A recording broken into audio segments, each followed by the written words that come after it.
They said I had 48 hours, not a conversation, not a negotiation, a countdown. A clock was placed over my head and they expected me to flinch. But I've seen this before. Colonizers always come wrapped in deadlines, always urgent when they want submission, always polite when it's time for obedience. This time, it came from Tel Aviv, from a man whose country is drowning in the blood of children, yet has the audacity to lecture me about diplomacy. They told me I had made a mistake, that banning Israeli influence from Burkina Faso would destabilize relations, that I had crossed a line. I didn't just cross a line, I erased it, because I was never elected to manage their comfort. I was chosen to protect my people. The message was clear: reverse the ban, reopen the gates, restore the flow of deals, and silence your voice, or else. They said it would be unpredictable. That's the word they used, like they weren't already predictable in their threats. But let me be clear, to every ear that hears this, I do not respond to ultimatums, not from Tel Aviv, not from Paris, not from Washington. The land I walk on has been soaked in the sweat of farmers, the blood of martyrs, and the prayers of mothers who buried sons they never wanted to lose. I will not dishonor them because a foreign man waved a deadline in my face. I didn't respond. Not because I didn't hear them. Not because I didn't understand the weight of what they were threatening. But because silence can speak louder than any weapon. You see, when you reply to a bully, when you give their ultimatum oxygen, you let them believe they still hold the leash. And I cut that leash a long time ago. The hours passed. 12, 24, 36, 48. And still nothing. No reply, no compromise, no retreat. They waited for the call that never came. Because this time, Africa didn't play by their script. I remember walking through Ouagadougou during that silence. Vendors in the markets didn't flinch. Soldiers kept training under the sun. Children played football in the dust like the sky wasn't hanging heavy above us. Because they knew their leader wouldn't sell his voice for security. They knew this silence was not fear, it was a message. A message that said, we are not afraid of your threats. We will not kneel to your wealth. We will not trade dignity for donations. In the palaces of power, silence makes them nervous. It forces them to stare into their own emptiness, to question whether they're still feared or whether their time has finally passed. And let me tell you something, when the final hour of that ultimatum struck midnight, the only sound they heard from Burkina Faso was the sound of a nation standing tall. They expected panic. They got purpose. They expected apologies. They got our silence, and in that silence they saw their own humiliation begin to bloom. Let them understand this once and for all. I didn't refuse because I enjoy confrontation. I didn't stand still because I wanted headlines. I refused because I carry the weight of generations. I refused because I was born to a land where the people had nothing but they had honor. Because when you grow up with dust on your boots and fire in your heart, you learn early. Your pride is the only thing no one can ever steal unless you hand it to them. They say Burkina Faso is poor. They measure us by GDP, by export numbers, by influence. But they don't measure what matters. They don't measure how a mother raises 5 children on dry rice and faith. They don't measure the strength of a farmer who sows seed into a cracked earth with nothing but hope in his hands. They don't measure the silence of a village that buries its sons and still stands tall the next morning. You don't threaten a people like that with a 48-hour warning. You don't intimidate a nation that has survived droughts, invasions, betrayals, and starvation and still sings freedom songs at dawn. I refused because I am not here to manage corruption. I am not here to decorate poverty with foreign aid. I am not here to shake hands with those who profit from our silence. When I saw what Israel was doing in Gaza, I saw children buried in rubble. I saw mothers carrying limbs instead of babies. I saw water cut off, aid blocked, and lies broadcast in every language. And I said, not in our name, not with our gold, not with our land. So I banned them. And in doing so, I drew a line. A red line. Written in the blood of the innocent. A line that said, if your hands are stained, don't bring your contracts here. If your policies reek of apartheid, don't pretend you come in peace. And when they sent that ultimatum, they were not just asking me to reverse a policy, they were asking me to erase my conscience, to undo the one decision that made us stand out in a continent too used to compromise. And I will not be the man who bent the knee because the pressure was too loud. I will be the man who stood even when the world told me it would cost everything. Because some things are worth losing if it means your soul remains whole. They expected me to beg. Instead, I built walls. They expected retreat. Instead, I went forward faster, harder, clearer. Because here's what they never understood. Threats don't weaken us. They remind us of who we are. The moment that ultimatum was issued, I didn't call for talks. I called for strategy. In that silence, behind closed doors, I gave one command: double everything. Double the security patrols, double the digital surveillance on foreign interests, double the auditing of all Israeli-linked operations, past and present, and most importantly, double the protection around every inch of our future. We began closing every hidden channel they'd been using, contracts hidden through third parties, intelligence proxies and regional deals, and silent handshakes that had been draining our minerals in exchange for fake smiles and empty promises. I wasn't reacting, I was clarifying. Because clarity is dangerous to those who depend on confusion. They thought they had leverage, but what they didn't know is you can't leverage a man who's not afraid to lose comfort. I don't sleep in gold rooms. I don't eat on imported porcelain. I don't send my children to Europe, and I don't measure progress by how many photos I take with foreign ministers.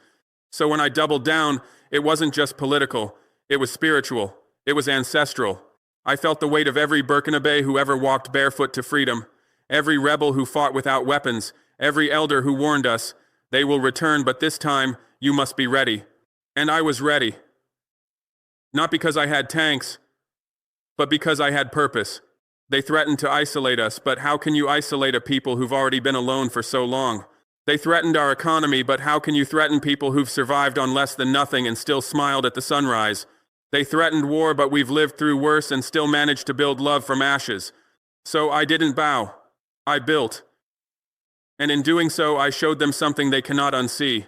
We are no longer the Africa you whisper about. We are the Africa that looks you in the eye and doesn't blink. They expected a reaction. Instead, they got a mirror. And when Netanyahu looked into it, he saw a reflection he didn't expect, not of strength, but of desperation. Because here's the truth. No one in his circle will say out loud, he miscalculated, badly. He believed I would fold like those who came before me. He believed Africa was still the continent of easy deals and silent leaders. He thought Burkina Faso was just another weak link in his chain of influence. But I was not built in Geneva. I was forged in fire, and when the pressure rose, I didn't break, he did. Let the record show. The 48-hour deadline came and went. I was still standing. Burkina Faso was still sovereign. And Israel? Left red-faced, with nothing to show but their own empty threats. No bombs dropped, no sanctions announced, no grand retaliation, just the quiet sound of a failed bluff echoing across a continent that had been watching every move. Humiliation is not always loud. Sometimes, it's in the silence that follows a failed ultimatum.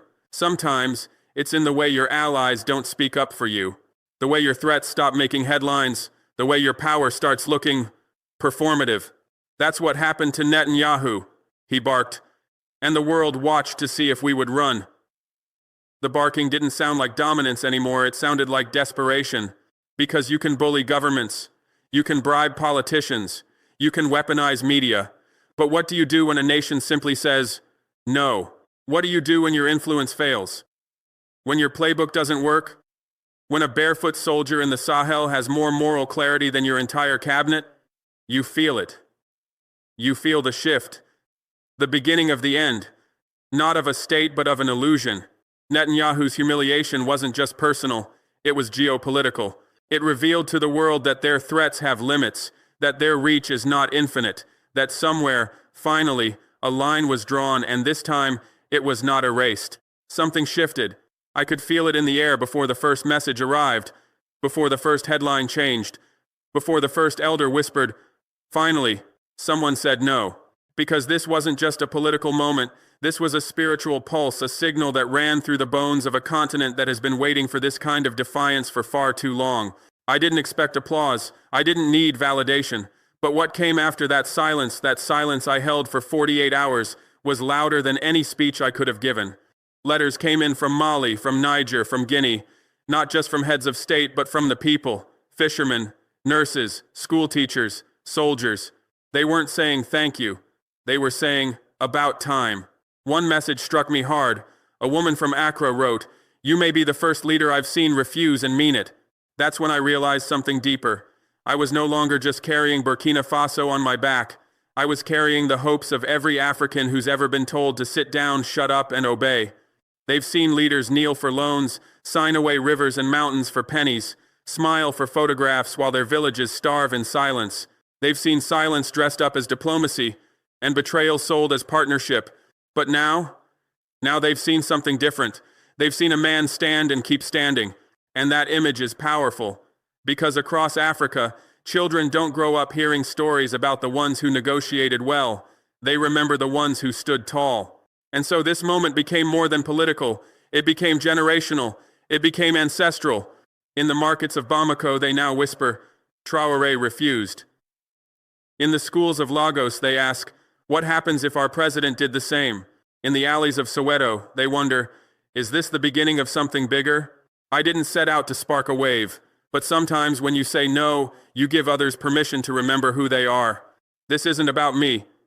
It's not even about Israel. It's about Africa waking up from a long, long sleep. And now that we're awake, we are not going back to silence.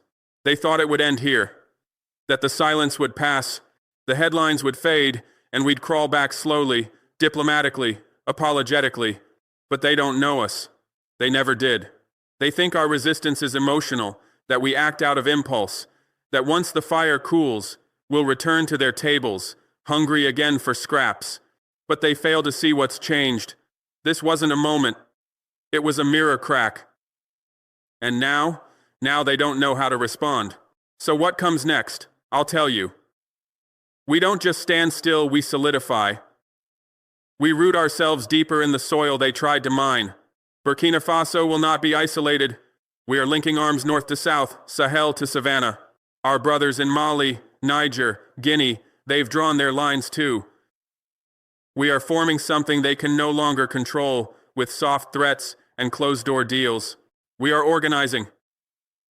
They may try economic warfare, they may try media distortion, they may even send men in suits to convince the world that we are the problem.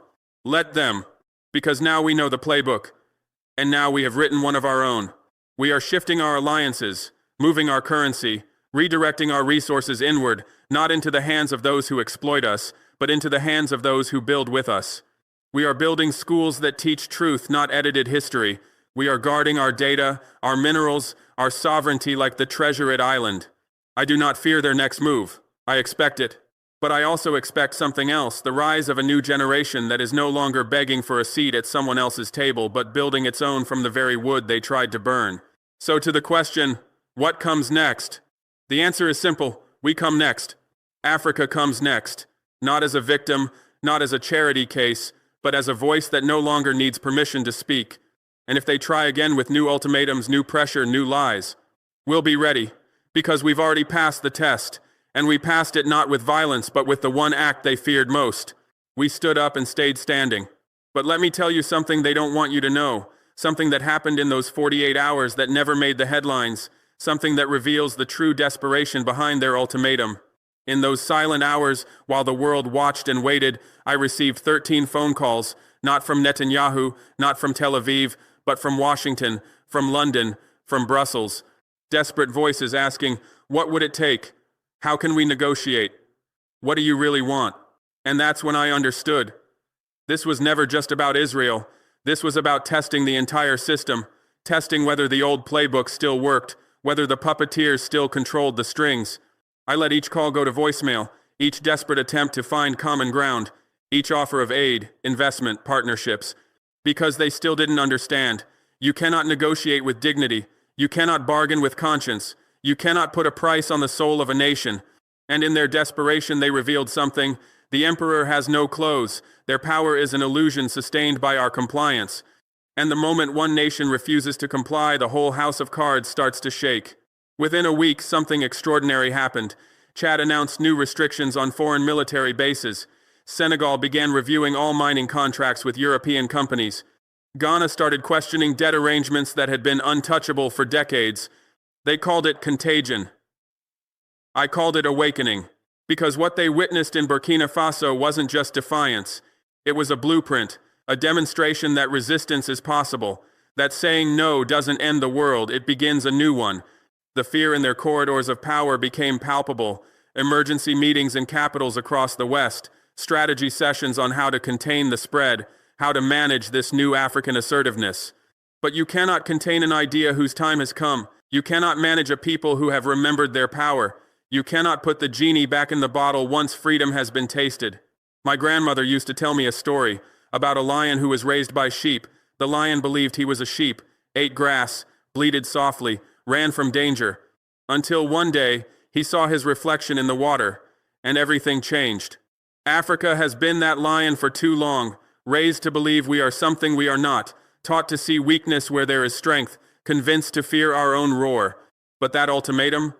It was the water, the moment of reflection, the awakening to who we really are. And now that we've seen ourselves clearly, we will never go back to bleating. The sheep masters are panicking, because a conscious lion cannot be contained, cannot be caged, cannot be controlled.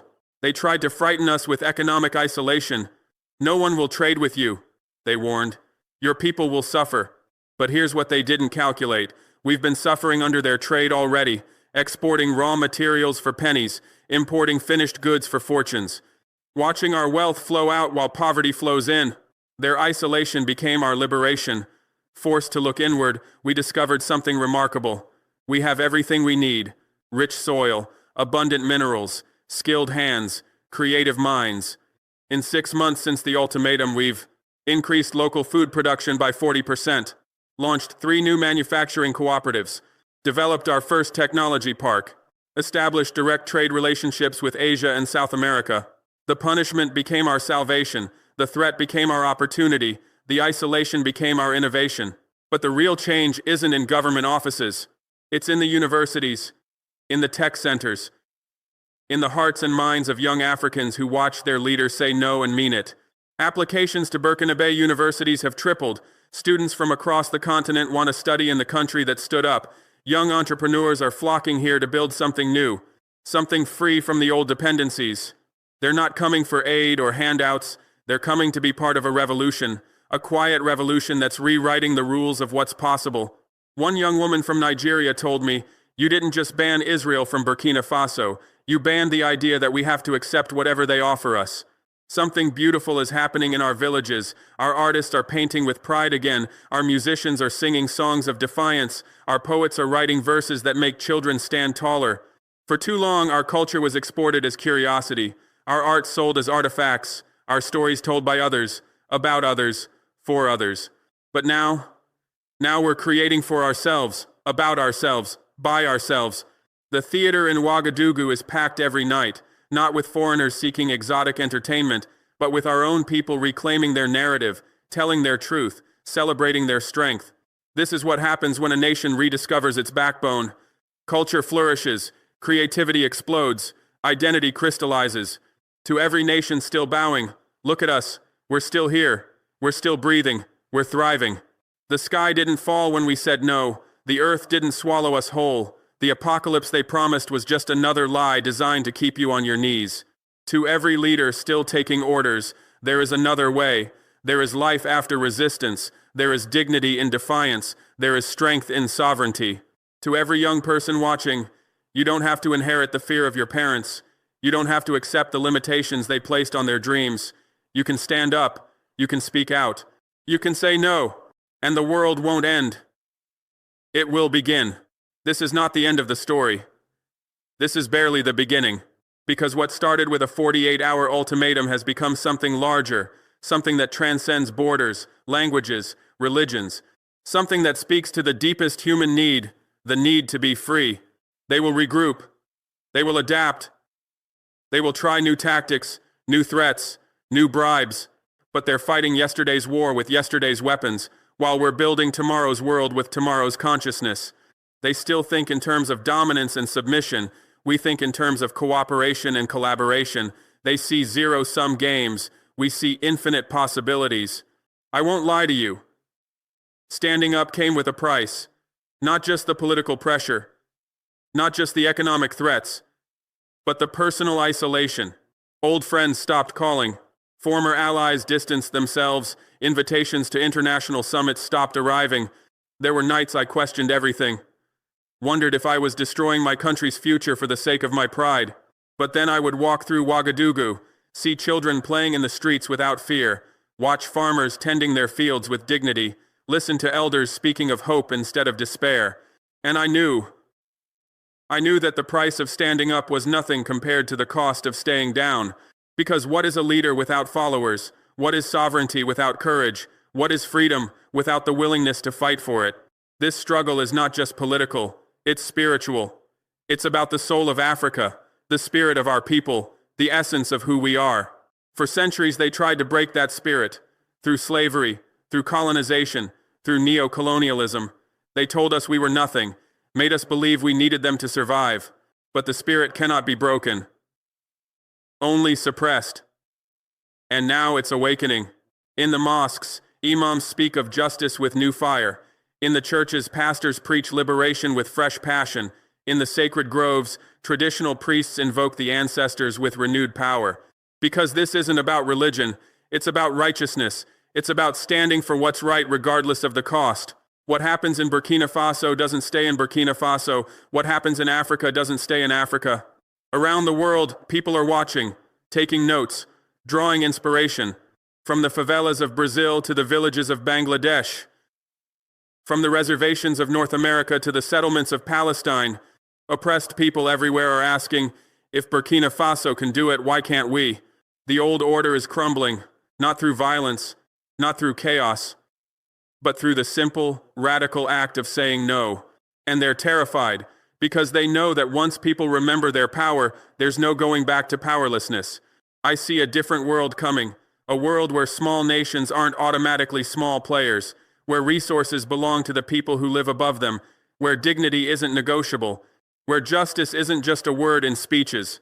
I see an Africa that trades with the world as equals, that shares its wisdom as freely as it shares its wealth, that stands proud among nations, not as a beggar or a victim, but as a partner and a leader. I see young Africans growing up believing they can change the world because they've seen it done. I see old Africans dying peacefully, knowing their children are free, truly free. This is what we're building with every act of resistance, every moment of courage, every decision to choose dignity over dollars. To Netanyahu, to those who sent that ultimatum, thank you. Not for the threat. You meant to humiliate us. Instead, you liberated us. You meant to isolate us. Instead, you connected us to ourselves. You meant to weaken us. Instead, you reminded us of our strength. That 48-hour deadline wasn't a countdown to our submission. It was a countdown to your irrelevance. To Africa, the lion is awake. The sheep costume has been shed. The real journey begins now. To the world, watch us. Learn from us. Join us. Because the revolution isn't coming. It's here. It's real. It's unstoppable. And it started with two simple words. We refuse. They said I had 48 hours. I gave them eternity. Eternity to contemplate their powerlessness. Eternity to understand their obsolescence. Eternity to witness the birth of a new Africa. The deadline passed, but the impact remains, growing stronger every day, spreading wider every moment, inspiring deeper every breath. Because some decisions echo through history, some stands resonate through generations, some moments change everything. This was one of those moments. And we were ready for it. Ready to stand. Ready to speak. Ready to refuse. And in that refusal, we found ourselves. In that silence, we discovered our voice. In that defiance, we claimed our destiny. They gave us 48 hours. We gave them forever. Forever to remember the day Africa said no. And meant it. The winds are changing, the storm is coming, and we are the storm. But let me tell you what comes after the storm. What emerges from the wreckage of their broken system. What rises from the ashes of their collapsed empire. In 3 years, I see children in Ouagadougou learning to code in their native language, building apps that solve African problems with African solutions. Not translating Western ideas, but creating original innovations that the world will copy. I see farmers in the Sahel using technologies they own, not rent, drought-resistant crops developed in our laboratories, not theirs. Weather prediction systems that understand our climate, not imposed from countries that have never seen a harmattan wind. I see young Burkinabe women leading businesses that span continents, not as subsidiaries of foreign corporations, but as equals, as partners, as leaders, trading gold and ideas, minerals and wisdom, resources and respect. This is not a dream. This is a plan. This is what we build when we stop asking permission and start taking action. They never wanted us to prosper. They wanted us to survive barely, desperately, dependently, alive enough to extract from, weak enough to control, rich enough to exploit, poor enough to manipulate.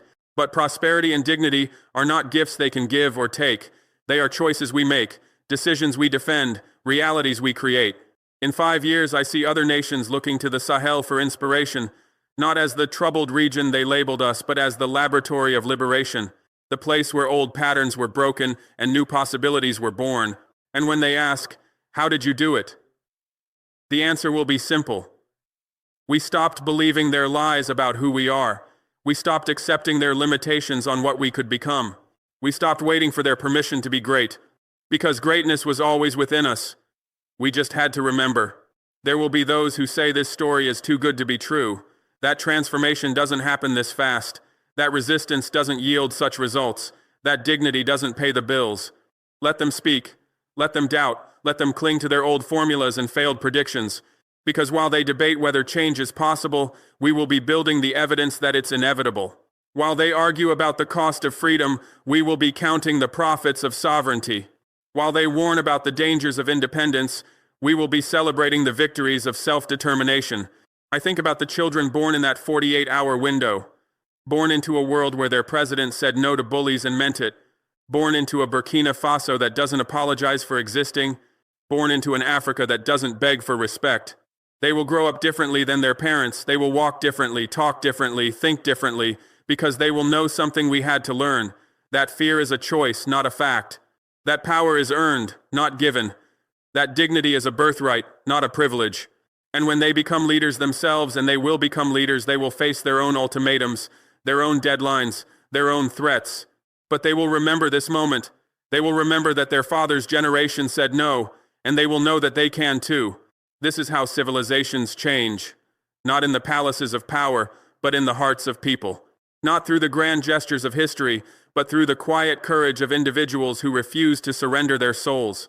Netanyahu thought he was dealing with just another African leader, another man he could pressure, bribe, or intimidate into submission. He calculated wrong. Because I wasn't just representing Burkina Faso in that moment. I was representing every mother who ever lost a child to their wars, every father who ever worked their fields while drones flew overhead, every elder who ever whispered, "One day, they will go too far." That day came. They went too far. And we were ready. Not ready with weapons or armies or alliances, ready with something more powerful, the absolute certainty that we deserved better, the unshakable conviction that we were worth more, the irrefutable knowledge that our ancestors didn't survive everything they survived so that we could bow to the sons of their oppressors. And that certainty changed everything, not just for us, but for them. Because when someone stops being afraid of you, your power begins to evaporate. When someone stops needing your approval, your influence begins to fade. When someone stops believing your threats, your empire begins to crumble. They gave us 48 hours to submit. We used those 48 hours to remember who we are, and who we are is not submissive. We are not weak. We are not desperate. We are not small. We are the children of civilizations that built pyramids and universities when their ancestors were still learning to write. We are the descendants of kingdoms that traded with Asia when they thought the world was flat. We are the inheritors of wisdom traditions that understood mathematics and medicine and astronomy when they believed disease was caused by bad air. And we forgot. For centuries, we forgot. They made us forget, convinced us to see ourselves through their eyes, to measure ourselves by their standards, to define ourselves by their limitations. But memory is powerful. Truth is persistent. And dignity, once awakened, cannot be put back to sleep. So this is more than a story about an ultimatum. This is more than a tale of one leader's refusal. This is the moment Africa remembered Hushi Island. This is the day the continent stopped apologizing for her greatness. This is the hour when the future began. And the future is not something that happens to us. The future is something we create with our choices, our courage, our refusal to accept anything less than we deserve.